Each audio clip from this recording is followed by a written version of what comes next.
Boa noite, a gloriosa paz do Senhor Jesus. Que esta noite tenhamos céus abertos e eu quero agradecer a Deus pela tua vida, pela vida da tua família, pela tua participação, é muito importante. E eu louvo ao Senhor porque você está conosco. Então sejam bem-vindos todos para nesta noite cultuarmos ao nosso Deus. Obrigado por toda a equipe que tem nos ajudado, equipe de louvor, equipe de dança, equipe de som, equipe de fotografia, todos que têm os braços estendidos para esse momento. Eu quero agradecer a Deus pela vida de vocês. Amém? Nós vamos orar ao Senhor e logo em seguida vamos ler um texto da palavra e depois vamos ministrar a palavra de Deus, que é algo tremendo para esta noite. Vamos orar. Pai, graças damos a Ti nesse momento tão especial em que nos colocamos diante de Ti em gratidão, Senhor. Obrigado, meu Pai, por esse momento em que estamos buscando a Tua face. Obrigado por esse espaço permitido a nós, Senhor, de maneira a buscar a Tua presença. Obrigado pelas vidas que estão participando, que esta noite seja uma noite de verdadeira mudança, que tudo em nós venha Te glorificar e exaltar o Teu nome.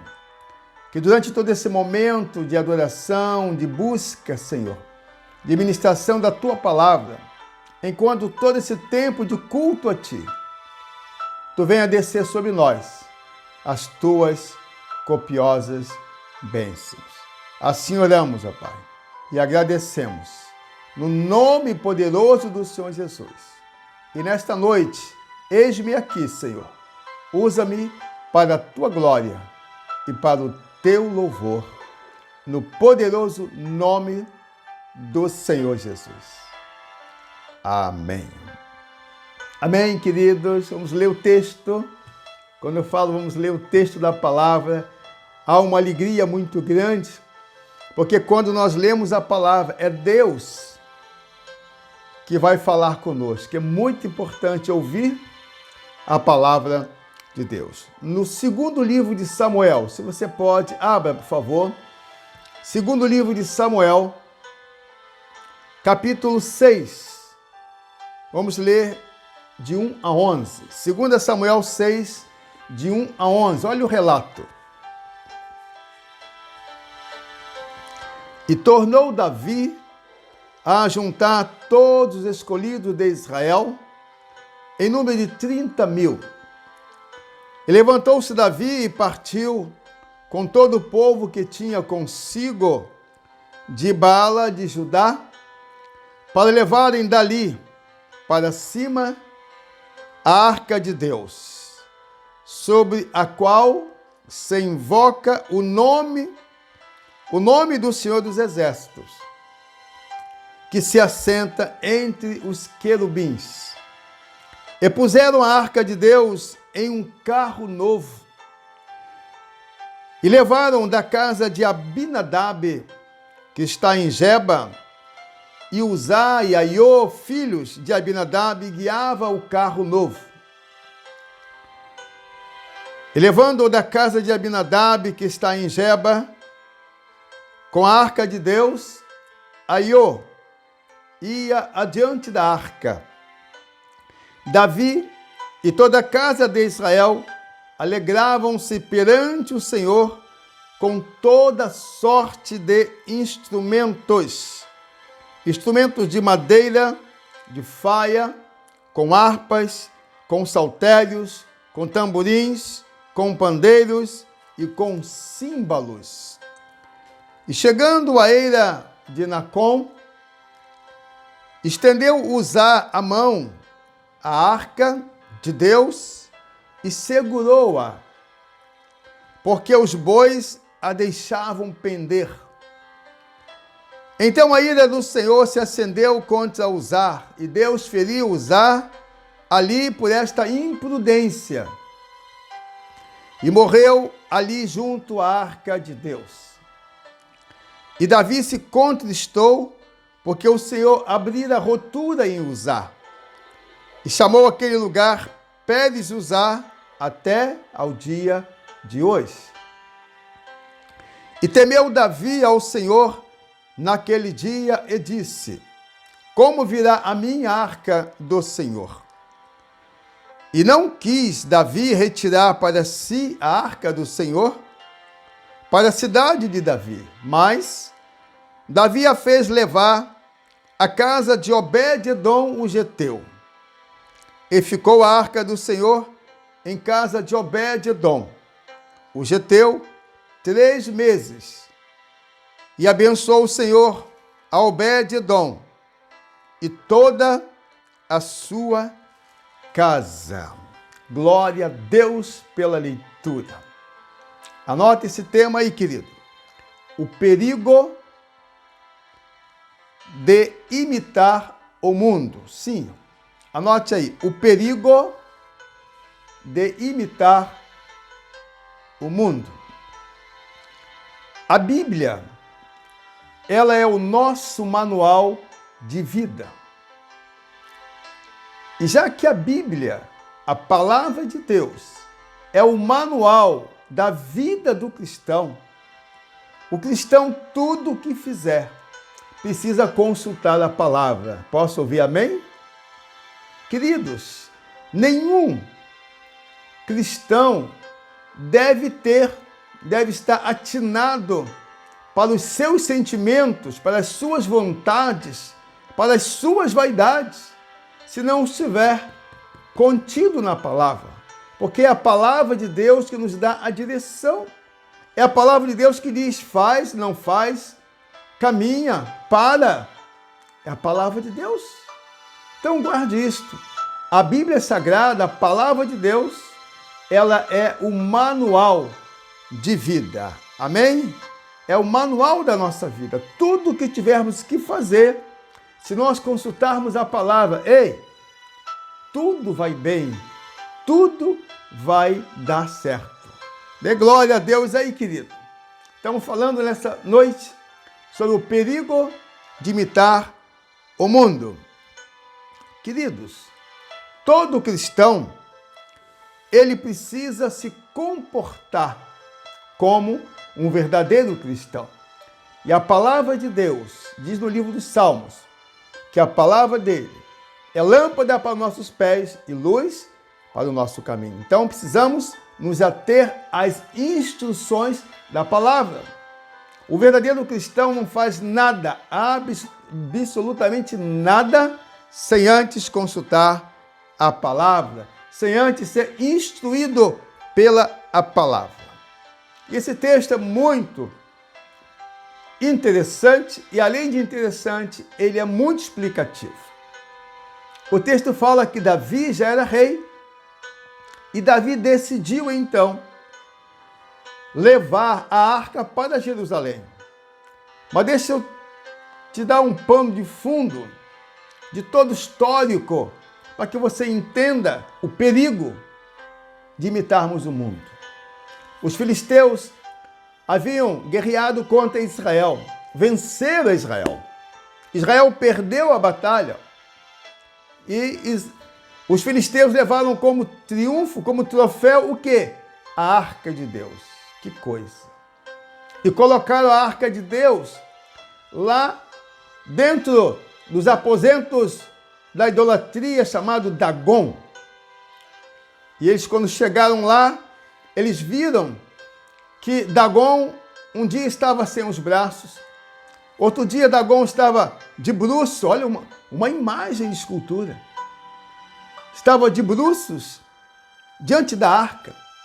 Outro dia eles viram que Dagon estava sem a cabeça. E eles começaram a entender que a ira de Deus estava sendo disseminada, provocada por aquele feito, porque eles não tinham nenhuma reverência com relação à arca de Deus. E então eles permaneceram com a arca no mesmo lugar, lá no pátio de Dagon, e Deus enviou pestes. Diz a palavra e a história, o Flávio Joséfo ministra tudo isso, de que houve uma grande disseminação de uma doença chamada peste bubônica. Peste bubônica é a peste que acontece pela urina do rato. E toda aquela região foi infestada de rato. Deus mandou essa praga.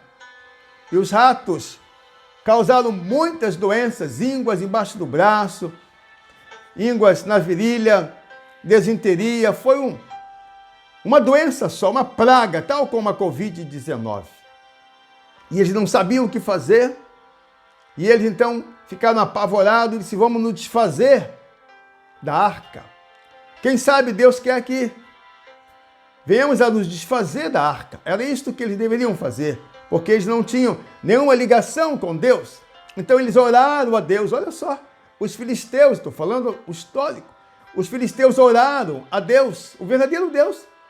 E Deus deu a entender a eles que eles precisavam se livrar, se libertar daquele jugo. Somente eles devolvendo a arca, Deus iria aplacar, iria terminar aquela situação de praga no meio deles.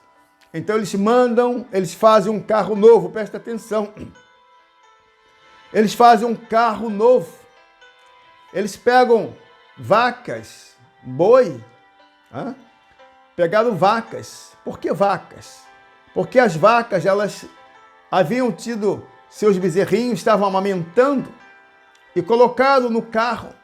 E eles disseram: bem, vamos segurar os bezerros. Se é de Deus, as vacas vão seguir e não vão voltar para amamentar. Mas se não for de Deus, as vacas nem vão sair do lugar. E diz lá a história que as vacas começaram a mugir, mas não se importaram com suas crias. E as vacas então partiram, puxando aquele carro novo, com a arca de Deus sobre aquele carro. E a arca andou um bom pedaço e foi parar na propriedade de Abinadab. Guarda esse nome, Abinadab. Então Abinadab e sua família pegou aquela arca que veio da casa do judeu, mas eu digo que já era plano de Deus. E Abinadab pega aquela arca e coloca na sua casa. Porém, se passaram 20 anos, diga 20 anos, e Abinadab e a sua família, em momento algum, reverenciou a arca de Deus. Eles não se importaram, apenas guardaram a arca de Deus. 20 anos havia se passado. E Davi, querido, agora rei de Israel, ele decide pegar a arca que estava na casa de Abinadab. E durante 20 anos, houve um silêncio total da parte de Deus. E Davi, então, decide pegar a arca e levar para Jerusalém. O que Davi faz? Davi teve um estalo, uma mente, igualzinho os filisteus. Existem muitos cristãos que também imitam os filisteus. E Davi, querido, imitou os filisteus, a palavra é essa: não imiteis, o perigo de imitar o mundo. E assim como os filisteus fizeram, 20 anos depois, Davi também manda fazer um carro novo, olha só. Coloca bois ali, vacas, para levar a arca da casa de Abinadab para Jerusalém. E diz que o cortejo começou a andar e Davi fez uma festa de louvor, chamou todos os levitas e começaram ali a tocar instrumento. Havia uma grande festa de adoração. Porém, que havia um grande erro. Davi estava imitando o mundo, estava imitando os filisteus. Davi, em momento algum, consultou ao Senhor como deveria transportar a arca da casa de Abinadab para Jerusalém. Simplesmente os filisteus fizeram dessa maneira, vamos fazer dessa maneira, cuidado. E diz o texto que durante 20 anos, Aiô e Uzá, filhos de Abinadab, eles se sentiram um dono da arca. E quando Davi colocou num carro novo, Aiô ia à frente, puxando os bois. Uzá ia ao lado, querendo proteger a arca de Deus. E quando os bois tropeçaram em alguma coisa, a arca fez menção de cair. Uzá colocou a mão e ali ele foi fulminado. Morreu, como tivesse levado um choque, não sei de quantos volts, e aquilo entristeceu, parou o cortejo. Davi ficou desesperado, ficou chateado, ficou angustiado. Davi perdeu a fé, Davi não sabia o que fazer. Então Davi, diz o texto aqui, que Davi não quis levar a arca para Jerusalém. Diz, temeu Davi ao Senhor naquele dia e perguntou, como virá a arca do Senhor? E não quis Davi retirar ou levar mais a arca do Senhor para a cidade de Davi. Mas Davi a fez retirar para a casa de Obed-edom, o Geteu. Então a arca sai da casa de Abinadab. A arca saiu lá dos filisteus, foram para a casa de Abinadab, foi para a casa de Abinadab, durante 20 anos ficou lá, e depois Davi tenta levar ela para Jerusalém. No meio do caminho acontece esse desastre. E esse desastre aconteceu porque Davi estava imitando o que o mundo faz, o que o mundo havia feito. E Davi teme ao Senhor, teme pelas consequências. Davi foi, às vezes, algumas coisas, ele foi imprudente. Então Davi pede que essa arca se retire, vai para a casa de Obed-edom, e essa arca fica por 3 meses, querido. Mas Obed-edom não era levita. Obed-edom apenas foi um parceiro e recebeu aquela arca em sua casa. E diz o histórico que durante 3 meses, 90 dias, Obed-edom entendeu que a presença de Deus estava ali.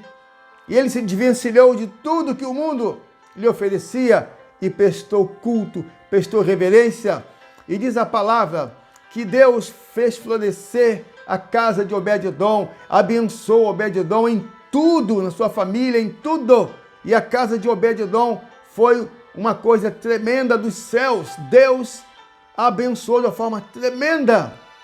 E eles então mandam avisar Davi. Aí Davi, essa história, decide então pegar a arca da casa agora de Obed-edom. E viu que a ira de Deus não estava mais ali. Ele disse, agora sim, eu vou levar para Jerusalém. Só que agora Davi consulta a palavra. Escute bem. Davi consulta a palavra. Davi entende que a arca de Deus não era para ser levada em carro, não era para limitar o mundo, era para ser levada pelos levitas. E Deus deu funções. E nenhum levita apareceu. Então Deus fez um upgrade. Deus trabalhou na vida de Obed-edom e toda a sua família. E Deus consagrou Obed-edom e toda a sua família como levitas. E Obed-edom entendeu como levar a arca de Deus, com varais nos ombros, e eles conduziram. Obed-edom foi da sua casa até Jerusalém, levando a arca de Deus, e nada de ruim aconteceu. E Obed-edom ficou como levita principal para cuidar da arca do Senhor, porque Deus entendeu assim.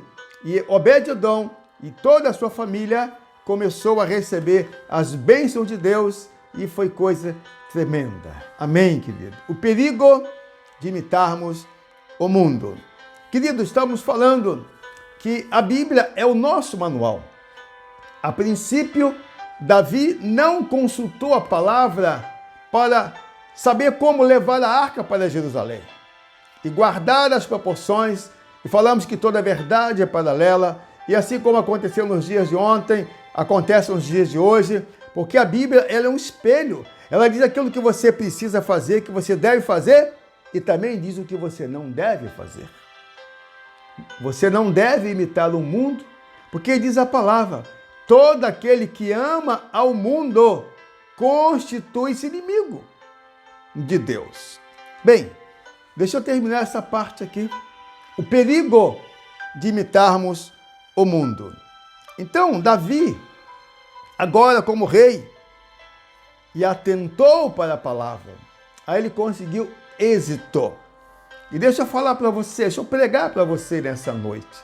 O perigo de imitar o mundo. Queridos, nós vemos aqui na palavra que quando... Deixa eu falar uma coisa para você. Todo cristão, ele se veste como cristão.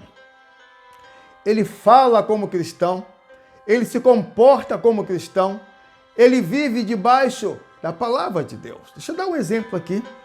Certa ocasião, deixa eu falar a você como um cristão que se torna uma nova criatura precisa se comportar. Primeiro ponto é consultar a palavra. Porque um cristão não pode imitar o mundo. Se ele não consultar a palavra, vai imitar o mundo. E a palavra de Deus diz que não podemos amar dois senhores. Ei! Quando um cristão imita o mundo, está amando dois senhores. Vai aborrecer um e vai amar a outro. Certa ocasião eu estava na África, pregando a palavra de Deus, uma missão missionária.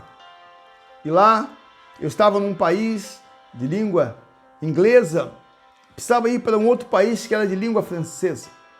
E fomos então até o consulado francês daquele país, que estava dentro daquele país que falava inglês. E quando chegamos lá, uma propriedade, e nessa propriedade não se falava inglês, só se falava francês, a comida era francês, a roupa era de acordo com aquele país francês, tudo se reportava, em momento algum se via algum vestígio daquele país onde o consulado estava instalado.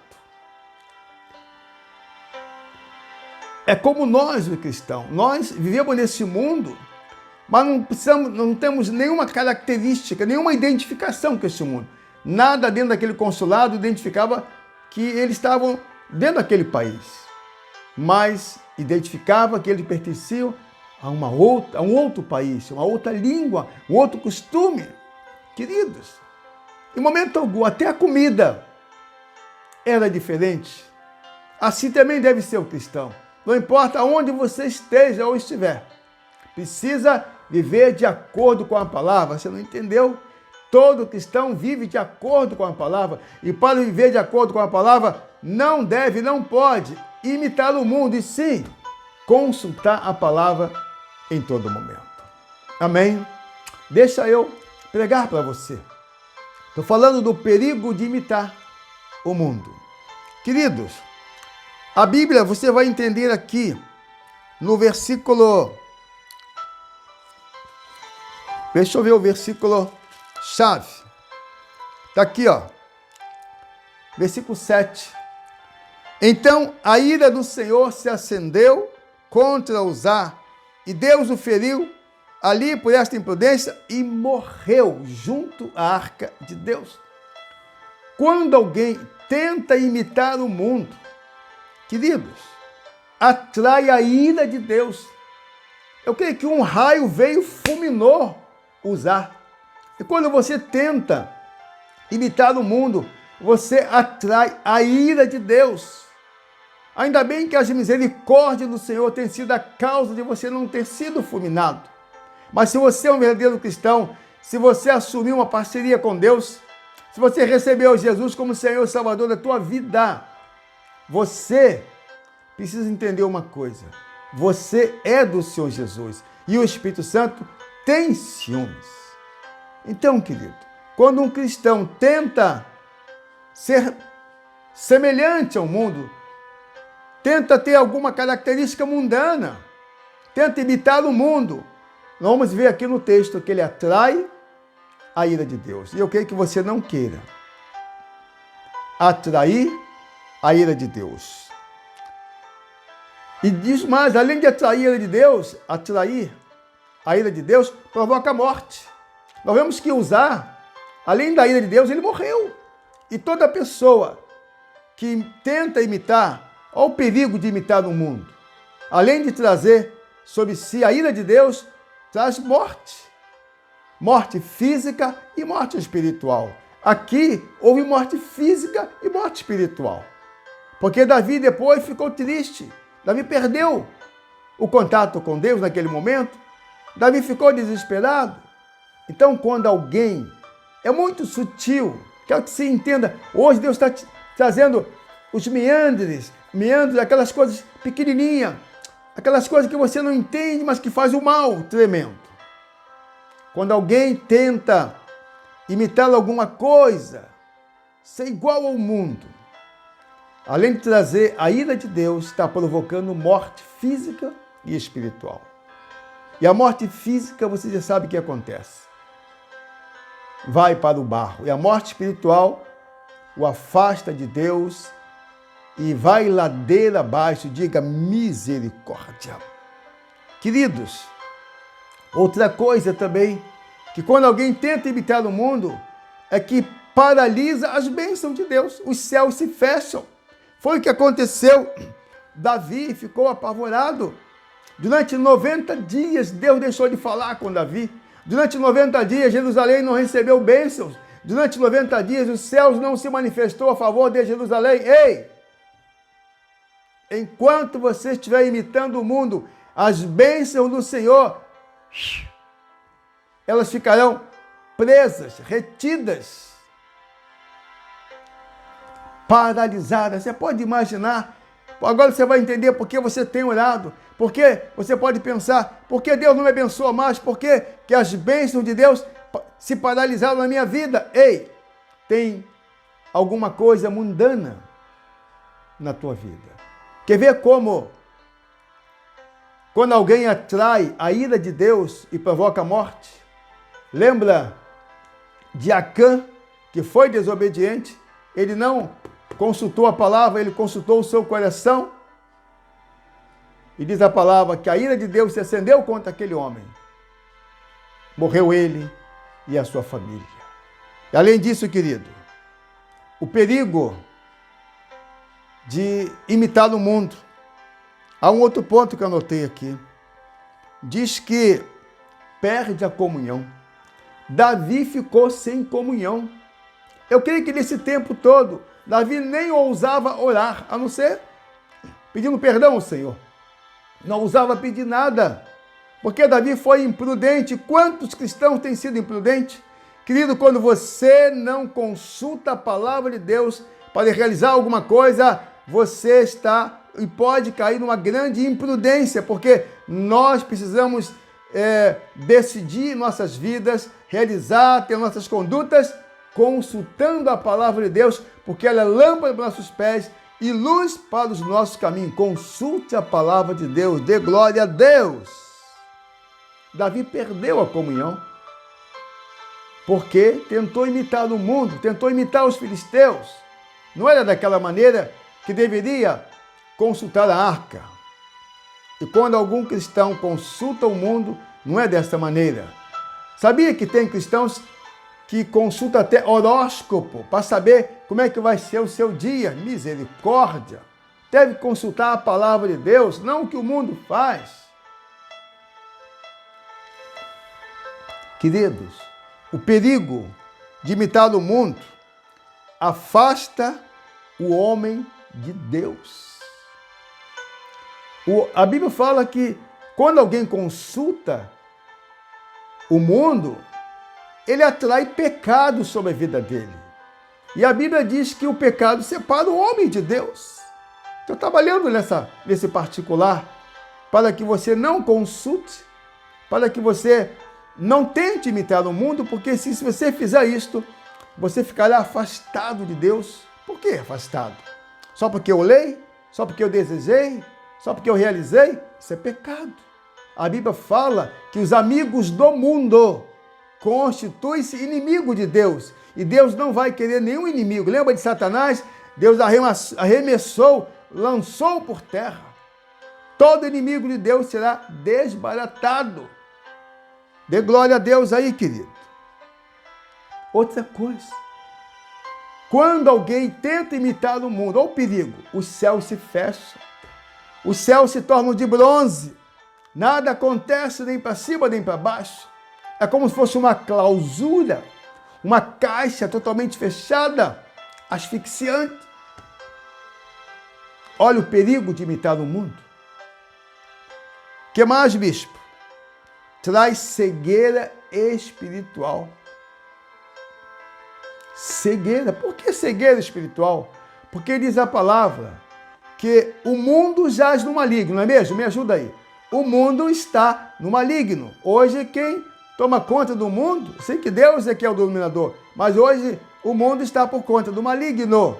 E quando alguém tenta imitar o mundo, fica cego, porque diz a palavra que Satanás cegou os entendimentos da humanidade. Então, quando alguém tenta ser igual ao mundo, fica cego. Então, imitar o mundo traz cegueira, querido. Cegueira espiritual e cegueira física. Traz insensibilidade ao espírito. Olha o perigo, olha a grande destruição, olha a sutileza de coisas pequenininhas que você nem se dá conta, mas que acontece quando tenta se imitar o mundo. Diga misericórdia. Os perigos de imitar o mundo, além de trazer uma cegueira espiritual. E quando alguém fica cego espiritual, ele envereda por todas as modalidades de pecado. Olha o perigo aqui. Um cego não sabe onde anda, mesmo com a sua bengala, mesmo tendo um cão de guia, mas ele não sabe onde anda. Ele é guiado. E um cego espiritual nunca será guiado pelos anjos de Deus. Um cego espiritual, escute isto, ele será sempre guiado por demônios. Será sempre levado a abismo, diga misericórdia. É isso, querido. O perigo de imitar o mundo. Olha que coisa terrível. Olha que caldeirão fervente. E além disso, querido, traz esfriamento espiritual. Eu disse esfriamento espiritual. Que isso, bispo? É. E até aquecer pode não dar tempo. O cristão tem que estar sempre quente, sempre glória a Deus, aleluia, ligado com o Pai, lendo a palavra, orando, buscando em todo o tempo, ligado, constantemente, 24 horas, buscando ao Senhor. Mas quando alguém tenta imitar o mundo, há um esfriamento. Aí a pessoa sai da presença de Deus.